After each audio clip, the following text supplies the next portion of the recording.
NFL Network's draft analyst Daniel Jeremiyah has released his first mock draft of the 2026 NFL draft season. And today I'm going to be breaking down and reacting to all 32 picks in his first round. So before we get into the content today, make sure you guys click that follow button on X if you guys want more NFL draft content from me, Jack Sperry, on that platform. We're going to be putting out a bunch of scouting reports and film analysis out on there during the course of the draft season, mock drafts, big boards, positional rankings, stuff like that. So if you guys want more stuff from me, you can follow me at Jack_Sperry. And now let's get into the mock draft from Jeremiyah.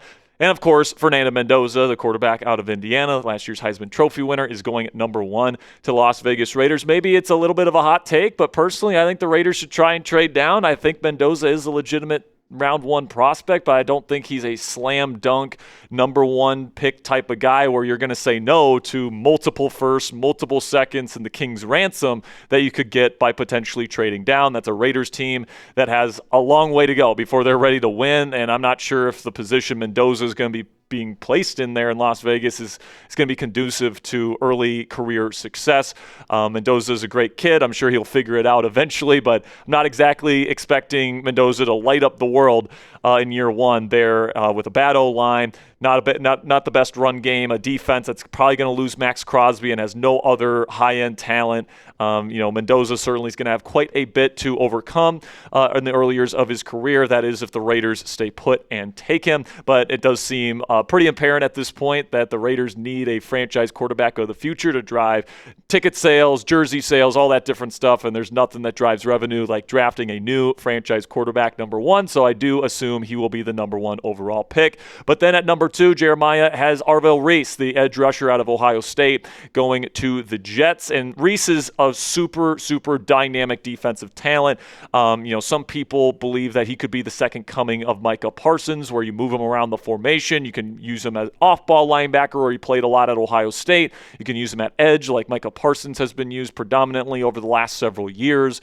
Just a freak athlete that you just don't see very often at any position, and I could certainly see Reese being the pick at number 2 to the Jets. Then we get to Spencer Fano, the offensive tackle from Utah. A little bit of a surprise pick here because usually people have the kid out of Miami as the number 1 offensive tackle in the class, but obviously Utah is known for their tackles. They got 2 guys that could go in the first round this year, and Fano's one of those guys. And honestly, if there's a team that could trade up to number 1 if the Raiders want to move down, honestly, Arizona might be one of those teams. They need a quarterback, and I think they got maybe a little bit of a better foundation in place to take on a quarterback like Fernando Mendoza, but certainly they could use another tackle. This pick would be fine as far as I'm concerned, but maybe they would trade down. I think you could probably trade down and get Fano later, maybe further down in the top 10. But then here we go. We got Francis Mauigoa, the other tackle here from Miami. And, I think that he probably does end up being the first tackle taken. He's really, really good. He's gone up against NFL caliber edge rushers in practice for multiple years, and Rueben Bain, and then, of course, Mesidor. So he's gone up against NFL caliber guys pretty consistently. He knows how to defend against them. And obviously his experience in college speaks for itself. I think he's going to be a top 10 pick. Then we get to Mansoor Delane, the cornerback out of LSU. Now, most people have Delane as a first-round prospect, but not top 5. But he's a good player, man. He's very fundamentally sound, really good and sticky in coverage. And, he might not be the most physically impressive, like, oh my gosh, this guy's just an absolute freak type of guy. But, he is very fundamentally sound. I think he'll be a good player in the league. But number 5 might be a little bit rich, at least for me, when it comes to Mansoor Delane. Then we get to David Bailey, my number 1 edge rusher in the class, depending on what position you think Arvell Reese is. But Bailey is an amazing pure pass rusher. He's a little bit undersized, so if you play him in a 4-2 or a 4-3 style defense where he's asked to set the edge and, do that kind of stuff as a run defender, might struggle a little bit. But if he's like an outside linebacker in a 3-4, you give him some help there on the edges. He's somebody that can just get after quarterbacks, man. He's just an absolute beast. No problem with the Browns taking him here, pairing him up with Myles Garrett. That is a scary duo along either edge. edge. And then, their top 5 pick last year, Mason Graham, is also on the interior. Then we get to number 7. We get Sonny Styles, the linebacker from Ohio State, physical freak of nature. And Washington is certainly a team that could use some more linebacker help. Bobby Wagner is going to be leaving the organization this offseason. Frankie Louvu is definitely in a kind of a weird spot right now. Didn't have a great season in 2025. And then Jordan McGee, their second-year player this year out of Temple. He's going into his 3rd year. Another guy that's a really great athlete, but still has a lot to prove. But Sonny Styles, man, he just flies all over the place. Big-time playmaker. Certainly Washington could use some more playmakers in the middle of their defense. Then we get to Jeremiyah Love at number 8, going to the New Orleans Saints, pairing up with Tyler Shuck in the Big Easy. And I like this. I like this quite a bit. I think Jeremiyah Love is a good player. I think they got a pretty decent offensive line. And for me, guys, I don't want you drafting a running back in round 1 unless you've got the infrastructure in place to give that young running back a chance to succeed right away, because, running back, lifespans in terms of their athletic primes are short because they take a lot of punishment. So you got to make sure that if you're drafting one early on, that they're going to be a success right away. With Calvin Banks and all the guys that they've got there in New Orleans, I think that would be a great help to their offense and a great help to Tyler Shuck as he continues to develop into hopefully their next franchise quarterback. Then Rueben Bain Jr. going to the Kansas City Chiefs at number 9. And of course, Rueben is one of those guys from the Miami Hurricanes, and he's got an amazing motor. He just keeps going, and I think he'd be a good fit for Kansas City. Scheme-wise, he reminds me a little bit, honestly, of George Karlaftis, and just in terms of their motor. He's definitely their type in terms of that 4-3, defensive end type that can set the edge. He's a good run defender. His arms are a bit short, and that's going to be the main thing that's talked about him. But his motor is relentless, man. I compare him to Brandon Graham from the Philadelphia Eagles. Is that worth a top 10 pick?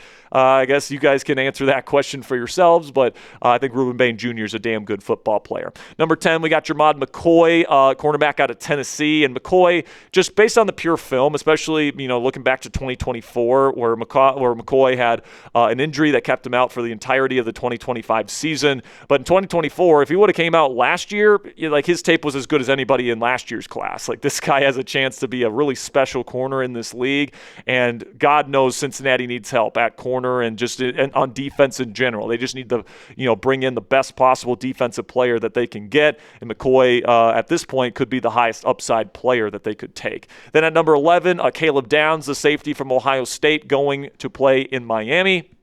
Really love Downs' football intelligence, his anticipation. We talk about anticipation when it comes to quarterback play, but it doesn't get talked about enough when it comes to linebacker play and safety play. These kind of zone defender type of roles in the middle of a defense where they got to read out these route concepts, know how a quarterback is trying to attack them, read the eyes of the quarterback, and then make a play on it. There's nobody better than that than Caleb Downs in this class, and he was a freshman starter, a true freshman starter for Nick Saban at Alabama, which never happened. So that just shows you the intelligence and just how good of a player Caleb Downs is. I think he's going to be a stud right away in this league. Then at number 12, we got Colton Hood, another cornerback from Tennessee, going to the Dallas Cowboys. Now, this is usually higher than where I usually see Hood going in mock drafts, but Daniel Jeremiah, to his credit, does his own evaluations. He doesn't go based on what other people are saying and stuff like that.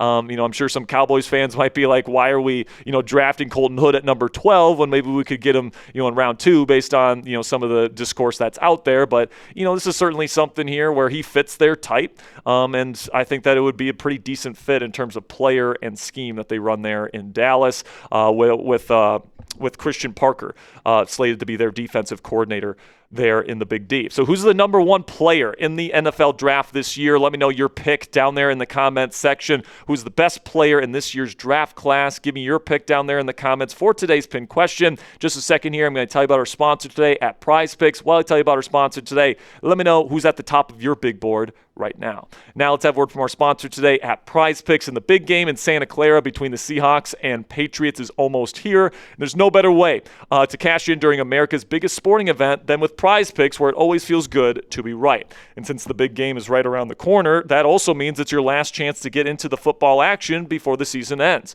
So close the year out right with Prize Picks by getting $50 instantly in lineups when you play your first $5. With the new social feeds feature, you can share Prize Picks with your friends and copy lineups from winners with a single click. Copy lineups you like or use them as inspiration for your own picks. And a new feature from Prize Picks that they now have is early payouts. If your player gets off to a hot start, you now have an option to cash out those winnings before the game even finishes. You guys can take a look at my Prize Picks lineup for the big game in Santa Clara this year. I'm taking the more on receiving yards for Cooper Rush, the less on receiving yards for JSN, and the less on rushing yards for Ramondre Stevenson. You guys can download the Prize Picks app today and use code CLNS. Get $50 in lineups after you play your first $5 lineup. That's code CLNS. Get $50 in lineups after you play your first $5 lineup. Prize Picks, it's good to be right. All right, then we get to number 13. We got Makai Lemon, the wide receiver out of USC. And I love Lemon's game, man. Like, he's a little bit undersized. You know, that's going to be the knock on him. But when you watch him play football, man, like, he is just so good at everything from route running to running after the catch to having a great catch radius and a great ability to make tough catches down the sideline and over the middle. He is a complete wide receiver and I believe a future number one receiver in this league. And, man, LA combining Puka Nacua, Devontae Adams, and now Makai Lemon to that offense is going to be probably the most dangerous trio in the NFL this upcoming season if it happens, and it might be one of the most dangerous trios in NFL history. Then we get to Vega Ioane here, the offensive guard from Penn State. Absolute beast. It's actually a really good guard class, and this guy is the best that we've had maybe come out in the NFL draft in quite a while. Baltimore is in desperate need of guard help. This would be a good pick for them. Then we got Cashius Howell, the speedy edge rusher out of Texas A&M, going to the Tampa Bay Buccaneers. Then we get the New York Jets again here at number 16, where they take Carnell Tate. Where this is kind of, going against the grain. I think Tate is seen as like a universal top 10 receiver and a top 10 draft pick by a lot of people. And, DJ doesn't even have him as the number one receiver. He doesn't even have him in the top 10. But, man, I'm sure the Jets would be jumping for joy. And whoever their quarterback's going to be, whether it's Kyler Murray or somebody else, Carnell Tate will be, a great running mate for Garrett Wilson for many years to come as those two Ohio State Buckeyes can wreak havoc for the next several seasons. Then we get to Akheem Mesidor, who perfectly fits, the Detroit Lions kind of, mentality, kneecap biter through and through. And, he's not probably going to be a number one guy in the league, but he's very powerful. And he'd be a great complement to Aiden Hutchinson on the other side of that Lions defensive line. Number 18, we've got the safety out of Toledo, Emmanuel McNeil-Warren, the number 2 highest graded safety according to Pro Football Focus grading this year, and he is just an absolute rock star, man. We saw Quinyon Mitchell come out of Toledo a couple years ago, and it was an instant success. I think EMW here has a chance to, kind of make that similar kind of impact, especially in that Brian Flores-style defense with Harrison Smith leaving. He can replace him in that role pretty easily. Then at number 19, oh my goodness, we are pairing Jordan Tyson out of Arizona State with Ted Aurora McMillan, two guys that move the way that people their size should not be able to move. Like, Tyson is super impressive in the 50-50 ball situations, obviously with his size and his athleticism, but like his fluid movement ability and what that allows in his route running package, it reminds me a lot of Justin Jefferson. Even though he's bigger than Justin, he's still got those oily hips. When I watch him on film, it reminds me a lot of JJ, but he also reminds me a bit of CeeDee Lamb. And those are two really good guys to be compared to, which is why I don't think Tyson makes it this far down, the board. I know he's dealt with some hamstring issues, and that might concern some people, but on film, he's the number one receiver in this class, in my opinion. I'd be shocked if he makes it to number 19. Number 20, we got Keldrick Falk with the second first-round pick from the Cowboys. He's all right. He's a good run defender. He's got some great size. He can set the edge. I don't know if he's a special pass rusher, which I think if you're taking an edge in round 1, you probably want your guy to be a future number 1 edge or at least a really high-end number 2. This one kind of has Cowboys written all over it, I must admit. especially with Jerry saying that we got to stop the run, all this different stuff that he's been saying since they traded Micah. And then at number 21, the Pittsburgh Steelers getting Aaron Rodgers, or, we think it's going to be Aaron Rodgers, some help at wide receiver. Denzel Boston out of Washington, really smooth route runner, great size, great 50-50 ball winning ability. You could pair him up with DK Metcalf, and those two guys with the size, and then Boston's separation ability would be huge for that Steelers offense heading into 2026. Then at number 22, we got Lee Hunter, one of my favorite players in this entire class out of Texas Tech, 330-pound nose tackle type that wears the number 2. I mean, how could you not love Lee Hunter? He's been dominating at the Senior Bowl, and he's got Harbaugh defense written all over him for sure. Wouldn't mind this pick whatsoever. Then we get Avian Terrell, a cornerback out of Clemson, going to the Philadelphia Eagles with Adoree Jackson and the way he played this year. They could certainly use a number 2 corner on the opposite side of Quinyon Mitchell. And of course, they've got Cooper DeJean in the slot as one of the best nickels in the game. Terrell's a really solid player that I think can fit in nicely there in Philly. Then we get to Caden Proctor, the offensive tackle out of Bama, going to the Cleveland Browns with their second first-round pick here of this mock draft. And, he's fine, certainly. You get a guy on the edge in David Bailey, and then you get a guy on the on the other trench in Caden Proctor. They do need some help on the offensive trenches, as the guys that they've had over the years that have been Pro Bowlers and all pros have gotten older, and that unit has deteriorated. Todd Monken, solidifying that group with Quinshon Judkins. We'll see if he's going to be able to go week 1, but that would certainly be a good first step in building this Cleveland Browns offensive line. Then we got Dylan Thieneman, the safety out of Oregon, going to the Chicago Bears. No problem with that pick. Then you get to the excellent, well-rounded linebacker out of Georgia, C.J. Allen, going to the Buffalo Bills. Kenyon Sadiq, the dynamic tight end threat out of Oregon, going to the San Francisco 49ers to pair up with George Kittle. I mean, the 12 personnel packages they can run with those two would be nuts. Monroe Freeling, the tackle from Georgia. This is a little bit higher than what I'm used to seeing for Monroe Freeling, but obviously DJ is a little bit higher on him, going to the Texans.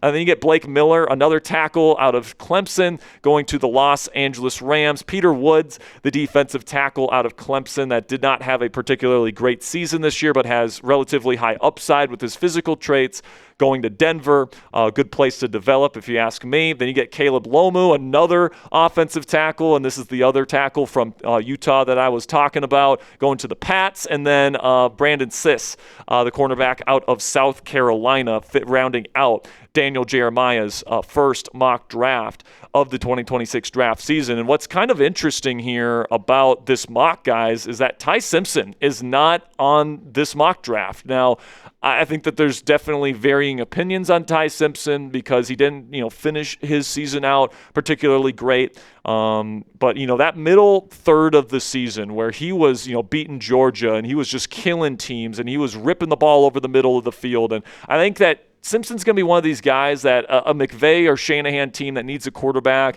is going to fall in love with, man. He can rip that ball over the middle of the field. He's got extensive experience this year under center, way more experience than, Mendoza or any of the more, technically more experienced guys have gotten under center. So in a weird way, I think he's gotten more like pro style reps than, maybe any of the other quarterbacks in this class. I think Simpson ends up going in round 1 to somebody. I think somebody falls in love with this kid, especially because when he was struggling, he had an inflamed stomach.